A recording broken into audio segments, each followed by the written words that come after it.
കാസർഗോഡ് കർണാടക പരിസരത്തിനുൾപ്പെടെ ഇന്ന് മഞ്ഞ കല്യാണം എന്ന പേരിൽ, മൈലാഞ്ചി കല്യാണം എന്ന പേരിൽ നടക്കുന്ന പേക്കൂത്തുകൾ അവസാനിപ്പിക്കാൻ മഹല്ല് ജമാഅത്തിലെ ഉത്തരവാദിത്തപ്പെട്ട ആളുകൾ ജാഗ്രതരാകണം.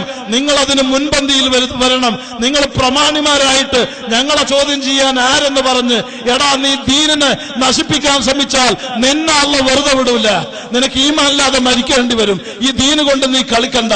അതുകൊണ്ട് അത്തരം പരിഷ്കരിച്ച കല്യാണങ്ങൾ ഉൾപ്പെടെ പരിഷ്കാരങ്ങൾ ഉൾപ്പെടെ നിർത്തൽ ചെയ്യാൻ മുസ്ലിം ആലിമീങ്ങളും ഉമറാവും സന്നദ്ധരാവുകയും രംഗത്ത് വരികയും ചെയ്യണം. റബ്ബേ നീ ഞങ്ങൾക്ക് തൗഫീഖ് നൽകണം റഹ്മാനെ. ഇത് ഉപ്പാപ്പ റസൂലുള്ളാഹിന്റെ ദീന. ഈ ദീനിനെ തമ്മാടിത്ത കൊണ്ട് നശിപ്പിച്ചുകൊണ്ടിരിക്കുകയാണ്. ഇത് പറയാതിരിക്കാൻ വയ്യ. ഈമാനുള്ളവർക്ക് സഹിക്കാൻ പറ്റൂല. നിന്റെ അമ്പിയാക്കൾ ഔലിയാക്കളൊക്കെ ജീവൻ മുഴുവനും സമർപ്പിച്ച് സ്വാലിഹീങ്ങളൊക്കെ രക്തം സമർപ്പിച്ച പരിശുദ്ധ ദീനിനെയാണ് തമ്മാടിത്തം കൊണ്ട്, പണത്തിന്റെ ഹുങ്കിൽ, അധികാര ബലത്തിൽ, രാഷ്ട്രീയ സ്വാധീനം കൊണ്ട് ഇവിടെ നശിപ്പിച്ചുകൊണ്ടിരിക്കുന്നത്. റബ്ബേ നീ ഖൈർ നൽകണം റഹ്മാനെ. എത്ര ചെറുപ്പക്കാരികളാണ് ബ്യൂട്ടി പാർലറിൽ പോകുന്നത്. ഞാൻ എന്റെ സൗണ്ട് ലൈവായിട്ട് ശ്രദ്ധിക്കുന്ന സകല മുസ്ലിം സഹോദരിമാരോട് പറയുന്നു, ഈമാനുള്ള ഒരു പെണ്ണിനും ബ്യൂട്ടി പാർലറിന്റെ പടി കയറാൻ പറ്റൂല. ഉപ്പാപ്പ റസൂലുള്ളാഹിനെ സ്നേഹിക്കുന്ന, അള്ളാഹുവിൽ ചിന്തയുള്ള ഒരൊറ്റ മുസ്ലിം പെണ്ണും ബ്യൂട്ടി പാർലറിൽ പോകൂല.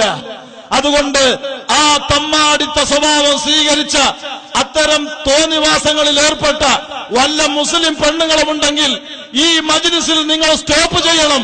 ഇനിമേലിൽ ബ്യൂട്ടി പാർലറിന്റെ പടി കയറൂല. ഓ പുരുഷന്മാരെ, രക്ഷിതാക്കളെ, ഭർത്താക്കന്മാരെ, സഹോദരന്മാരെ, നിങ്ങളെ പെങ്ങന്മാരോ ഭാര്യമാരോ ഉമ്മമാരോ പെൺമക്കളോ ബ്യൂട്ടി പാർലറിൽ പോകുന്നുണ്ടെങ്കിൽ നിങ്ങളത് നിർത്തൽ ചെയ്യണം. അല്ലാഹു പൊരുത്തപ്പെടാത്ത നിലക്ക് പരിഷ്കാരത്തിന്റെ ഫാൻസിയുടെ പിറകിലായിട്ട് ഈ സമൂഹത്തിനെ നശിപ്പിക്കാൻ, ഉപ്പാപ്പ റസൂലുള്ളാഹിന്റെ ദീനിനെ മലീമസപ്പെടുത്താൻ ഒരുമ്പെട്ട് പുറത്തിറങ്ങി പിശാചിന്റെ പ്രേരണയിൽ അകപ്പെട്ട പെണ്ണുങ്ങളെ ദീനനുസരിച്ച് ജീവിപ്പിക്കാൻ നിങ്ങൾ നിലക്ക് നിർത്തണം. നിങ്ങൾക്കതിൽ ഉത്തരവാദിത്തമുണ്ട്. അർരിജാലു ഖവാമൂന അലന്നിസാ ഖൂ അൻഫുസകും വഅഹ്ലീകും നാറാ. പരിശുദ്ധ ഖുർആൻ അത് ബോധ്യപ്പെടുത്തിയിട്ടുണ്ട്. അതുകൊണ്ട് സ്വയം നഫ്സ് മാത്രമല്ല, അഹലുകാരെ കൂടെ നരകത്തിനെ തൊട്ട് സൂക്ഷിക്കാൻ ഉപ്പാപ്പ റസൂലുള്ളാഹി സ്വല്ലല്ലാഹു അലൈഹി വസല്ലം ഖുർആന്റെ ആഹ്വാനം ലോകത്തിന് ബോധ്യപ്പെടുത്തിയിട്ടുണ്ട്.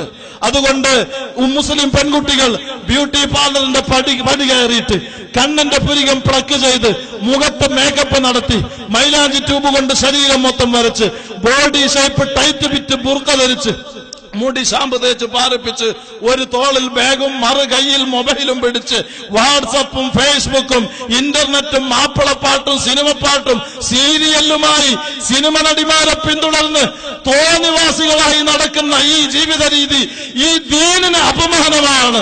അല്ലാഹു നിങ്ങളെ ലാനത്ത് ചെയ്യും. ഉപ്പാപ്പ റസൂലുള്ളാഹി ലാനത്ത് ചെയ്യും. മലായികത്തിൽ നിങ്ങളെ ലാനത്ത് ചെയ്യും. അത്തരം തമ്മാടിത്ത ജീവിതം സ്വീകരിച്ചവരെ ഇത്തരം ലാനത്തുകൾ കിട്ടിയാൽ പിന്നെ നിങ്ങൾക്ക് കുടുംബ ജീവിതത്തിൽ സന്തോഷം കിട്ടോ, സമാധാനം കിട്ടോ? അതുകൊണ്ട് ഹറാമിന്റെ ജീവിതം നിർത്തൽ ചെയ്യണേ പെണ്ണുങ്ങളെ.